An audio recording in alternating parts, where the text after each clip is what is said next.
মণ্ডলক আৰু জনাই আছো সেই গুৰুত্বপূৰ্ণ খবৰ ধুবুৰীৰ আৰক্ষীৰ জালত লাট মণ্ডল মাটিৰ দালাল দেওবাৰে নিশা গ্ৰেপ্তাৰ কৰা হয় লাট মণ্ডল হজৰত আলী আৰু দালাল মিৰ্জা খানক গ্ৰেপ্তাৰৰ ভয়ত যোৱা এমাহে আত্মগোপন কৰি আছিল যোৱা 11 অক্টোবৰত জামিন লাভ কৰিছিল দুয়োৱে দেওবাৰে দুয়োজনে জামিনৰ কাগজ লৈ উপস্থিত হৈছিল ধুবুৰী সদৰ থানাত লগে লগে আৰক্ষীয়ে আন এক গোচৰৰ ভিত্তিত গ্ৰেপ্তাৰ কৰে দুয়োকে মাটিৰ দালাল মিৰ্জা খানে নিজকে সাংবাদিক বুলিও দিছিল পৰিচয় মাটিৰ দালাল মিৰ্জা খানে নিজকে সাংবাদিক বুলিও চিনাকি দিয়া পৰিলক্ষিত হৈছিল গাড়ীত প্ৰেছ লিখি ঘূৰি ফুৰিছিল মিৰ্জা খানে গ্ৰেপ্তাৰৰ পাছত লাট মণ্ডল হজৰত আলীৰ ঘৰত চলিছিল আৰক্ষীৰ অভিযান হজৰতৰ বাসগৃহৰ পৰা উদ্ধাৰ বহুতো আপত্তিজনক ফাইল নথিপত্ৰ আৰু পুনৰবাৰ জনাইছো ধুবুৰীৰ আৰক্ষীৰ জালত লাট মণ্ডল আৰু মাটিৰ দালাল দেওবাৰে নিশা গ্ৰেপ্তাৰ কৰা হয় লাট মণ্ডল হজৰত আলী আৰু দালাল মিৰ্জা খানক গ্ৰেপ্তাৰৰ ভয়ত যোৱা এমাহ ধৰি আত্মগোপন কৰি আছিল দুয়োৱে 11 অক্টোবৰত জামিন লাভ কৰিছিল দুয়োজনে দেওবাৰে দুয়োজনে জামিনৰ কাগজ লৈ উপস্থিত হৈছিল ধুবুৰী সদৰ থানাত লগে লগে আৰক্ষীয়ে আন এক গোচৰৰ ভিত্তিত গ্ৰেপ্তাৰ কৰে দুয়োজনকে মাটিৰ দালাল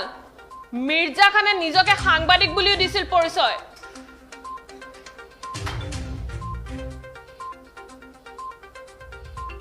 আৰু দেখিবলৈ পাইছে স্ক্ৰিনত এইজনে হেজি ধৃত দুজন মাটিৰ দালাল আৰু লাট মণ্ডল আৰু এওঁলোক দুয়োজনকে এতিয়া ধুবুৰী আৰক্ষীয়ে আটক কৰা পৰিলক্ষিত হৈছে যদিও দুয়োজনে মাটিৰ দালালৰ যিসমূহ আৰক্ষীৰ যি অভিযান আছিল চৰকাৰৰ যি অভিযান আছিল মাটিৰ দালাল বিৰোধী অভিযান আৰু তাৰ পাছতে ৰাজ্যৰ বিভিন্ন প্ৰান্তৰ পৰা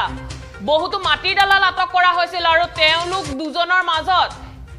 সেইসকলৰ মাজত এওঁলোক দুজনৰ নামো অন্তৰ্ভুক্ত হোৱা পৰিলক্ষিত হৈছিল আৰু তাৰ পৰৱৰ্তী সময়ত গ্ৰেপ্তাৰ হোৱাৰ ভয়ত দুয়ো আত্মগোপন কৰি আছিল আৰু জামিনৰ কাগজ লৈ পেলাই অৱশেষত আৰক্ষীৰ থানাত উপস্থিত হয় আৰু অন্য এক গোচৰৰ ভিত্তিত লাট মণ্ডল আৰু মাটিৰ দালাল দুয়োজনকে আটক কৰা পৰিলক্ষিত হয়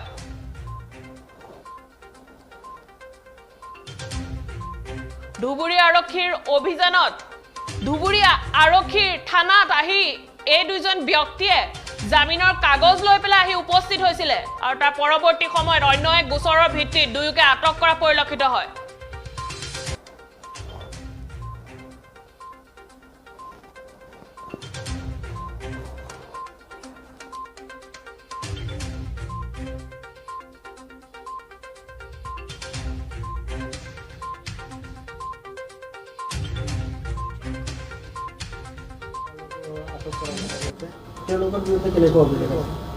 হয় এইটোতো আপোনালোকে গমেই পাইছে মাটিৰ দালালৰ বিৰুদ্ধে যি কেছ আছিলে এতিয়া আমাৰ এগৰাকী লাট মণ্ডল হজৰত আলী